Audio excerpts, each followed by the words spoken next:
আগুন লেগে পুড়ে গেছিল স্যার, শুনুন স্যার, আমি খুব শুনতেছি। আগুন লেগে পুড়ে গেছিল। স্যার আমার রাস্তায় কয়েক পর আসতে যাইছে। আমি ঠিক আছে চলো, আমিও গেলাম, ও গেল। স্যারের সাইডে কি করে জানেন? সাইড তোমার জন্য মেয়ে আমার সমস্ত কাপড় চোপড় যা আছে সব পুড়ে গেছে মেয়ে। আমার প্রায় 2-3 লাখ টাকা লস হয়ে গেছে মেয়ে। কম কি স্যার?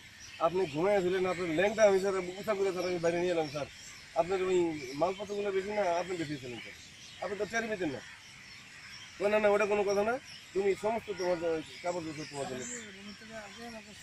হ্যাঁ, আপনি ঘুমিয়ে আসবে। আমার একটা রাত করলো, আমি বললাম যে তুমি স্যারের বাসাতে এসেছেন, তুমি কাপড় চোপড় না বাসাতে। স্যারের সামনেই আর কথা রাখতে পারেন, তুমি স্যারের বাসবে, তুমি স্যারের কাপড় চোপড় বাসবে, তুমি স্যারের বাসন দরকার ছিল।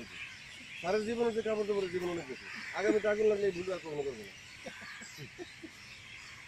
মাসুদ আপনি কিন্তু সব বলে বলেছেন, আমি বলুন না স্যার।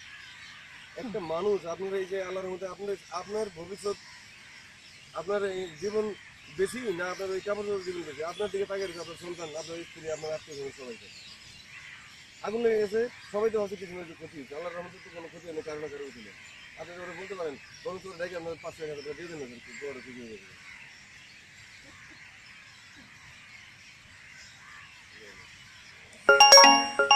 যাক, আল্লাহ তাহলে বড় করে দোয়া করি।